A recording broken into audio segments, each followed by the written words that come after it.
안녕하세요, 카비어입니다. 2024년 한 해는 많은 자동차들이 출시되기도 했지만 자동차 운행에 중요한 교통법규들에 대해서도 변경사항이 있었습니다. 이번 영상에서는 2024년 기준 이미 시행 중이거나 확정적으로 바뀔 예정인 교통법규들에 대해서 한 번에 정리해 보도록 하죠. 첫 번째로 우회전 일시정지에 대한 문제는 아직 잘 지켜지지 않는다고 하는데요. 계도기간을 거쳐 현재 시행 중인 상황으로 불이행으로 적발 시 범칙금 6만원과 벌점 15점이 부여되고 있습니다. 충분한 계도기간을 두고 본격적으로 시행 중이지만 법규를 지키는데도 재촉하는 등 여러가지 상황으로 인해 지켜지지 않고 있다고 합니다. 우회전 일시정지에 대한 내용을 확실히 정리해보면 평상시 우회전에서는 차량 신호등이 빨간색일 때 보행자가 없는 경우 그냥 지나가도 되지만 신호등 근처에 보행자가 있거나 예상되는 경우 비상 상황을 대비하여 일시정지선에 맞춰 멈추셔야 하고 좌측과 우측을 모두 확인한 후 문제가 없다고 판단되면 우회전하시면 되고요. 우회전 시 횡단보도가 하나 더 있다면 동일하게 적용되며 보행자가 없다면 빠르게 주행하지 말고 천천히 서행하셔야 합니다. 우측 녹색 화살 표시가 있는 신호등이라면 반드시 녹색 화살표가 켜졌을 때만 우회전이 가능하죠. 우회전 일시정지에 대한 핵심은 운전자의 경각심을 올리고 일시정지선에서 한 번 멈춰줌으로써 빠른 속도에 의한 사고율을 줄이면서 혹시나 사고가 나더라도 비교적 낮은 속도일 때 충돌되어 치명적인 부상률을 낮추는 것으로 보행자 보호에 초점이 맞춰져 있습니다. 추가적으로 교통사고가 많이 발생하거나 대각선 횡단보도가 있는 지역에는 우선적으로 우회전 신호등 설치가 확대될 예정이라고 하네요. 2024년 10월 24일부터 음주운전 방지 장치가 본격적으로 도입되는데요. 우리 사회에서 음주운전에 대해서 꾸준히 경미한 사고부터 사망사고까지 다양하게 발생하는 만큼 음주운전자가 재범률이 40%가 가까운 매우 높은 편입니다. 상습 음주운전자의 기준인 음주운전 적발 이후 5년 내에 다시 음주운전으로 면허 취소가 되면 면허 재발급 시 음주운전 방지 장치 의무 부착 조건으로 발급이 된다고 하죠. 당연히 음주를 하지 않은 타인이 물어주는 편법도 있기 때문에 시동을 대신 걸어주는 경우에도 처벌 대상입니다. 음주운전 방지 장치는 운전석을 이탈했다가 다시 들어오면 다시 불어서 음주 상태가 아닌 것을 다시 확인해야 된다고 하네요. 음주운전 방지 장치를 설치하지 않은 경우 1년 이하의 징역 또는 300만원 이하의 벌금, 장치를 훼손하면 3년 이하의 징역 또는 3천만원 이하의 벌금에 처할 수 있습니다. 자율주행 차량 안전교육 도입이 시행 중에 있습니다.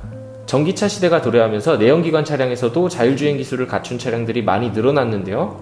2024년부터 신규로 면허를 취득하는 운전자를 대상으로 자율주행 차량 교통안전교육이 추가됩니다. 자율주행 자동차 상용화 예정 시기에 맞춰 2023년에서 2025년에는 1단계, 2026년에서 2027년에는 2단계, 2028년 이후에는 3단계로 이루어지며 총 28가지의 과제로 구성되는데요. 2024년 신규 면허 취득자에 대한 자율주행 안전교육 내용에는 운전 제어권 전환에 대한 의무, 그리고 운전자의 책임에 대해서 교육이 진행되고 2028년에는 간소 운전면허가 도입될 경우 특정 자율주행 레벨이 도입된 차종만 운전이 가능하도록 할 예정입니다. 2023년 4월 서울권에서 시범 도입된 적이 있었는데 생각보다 효과가 좋아 이륜차에 대한 위반 행위가 감소했다고 하는데요.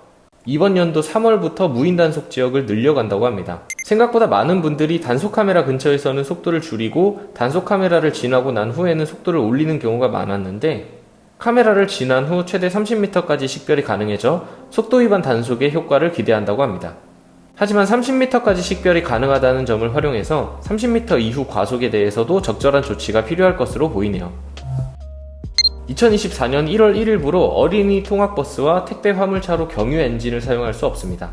현대자동차나 기아자동차에서 판매하는 포터2와 봉고3 모델에서 디젤 엔진을 찾아볼 수 없는 것이 바로 그 이유입니다. 환경규제 정책의 일환으로 현재 디젤을 사용하는 노후트럭을 폐차했을 때 현금 지원 혜택들도 LPG와 전기트럭의 구매를 장려하기 위한 것이죠. 2024년 1월 1일부로 법인 차량을 사적으로 이용하는 것을 막기 위해 취득가액 8천만원 이상의 법인 차량 등록 시 연두색 번호판이 의무화되었습니다. 기존 차량이 아닌 신차는 출고가액, 중고차는 과세표준 기준으로 하며 장기 렌터카, 리스, 관용차에도 적용된다고 하는데요. 파란색 번호판을 달고 있는 전기차 역시 8천만원 이상 법인 차량이라면 연두색을 부착해야 합니다. 개인 사업자의 경우에는 기준이 모호하여 해당하지 않는다고 하네요. 기존에는 어린이 보호구역에서 상시 시속 30km로 제한되었었는데요. 어린이가 다니지 않은 늦은 저녁 시간대에도 서행해야 한다고 하여 교통체증을 유발하는 것으로 말이 많았었습니다. 그래서 시간제로 시범 운영을 실시했고 효과가 있다고 판단하에 23년 9월부터 본격적으로 어린이 보호구역에는 오후 9시부터 다음날 오전 7시까지 속도가 50km로 변경되면서 20km 상향 조정되었고요. 등교 시간인 오전 7시부터 8시, 그리고 하교 시간 12시부터 16시까지 기존처럼 시속 30km로 조정됩니다. 운전자의 식별을 위해 주황색으로 노면을 표시한다고 합니다. 2023년 후반기부터 서울시 공공주차장에 도입되었던 여성 우선 주차장이 가족 배려 주차장으로 변경되고 있는데요. 이를 시행하고자 하는 목적으로는 인구 밀집이 많이 이루어져 있는 서울시에서 저출생, 고령화 시대의 교통약자 주차 편의를 위해 임신 중, 분만 후 6개월 미만의 여성, 6세 미만 취약 전 영유아, 고령 등 일상생활에 제약이 있는 분들과 이들과 함께하는 동반자들도 이용할 수 있다고 합니다. 가족 배려 주차장으로 바뀌면서 조금 더 넓은 범위의 공공의 목적으로 활용되고 있습니다.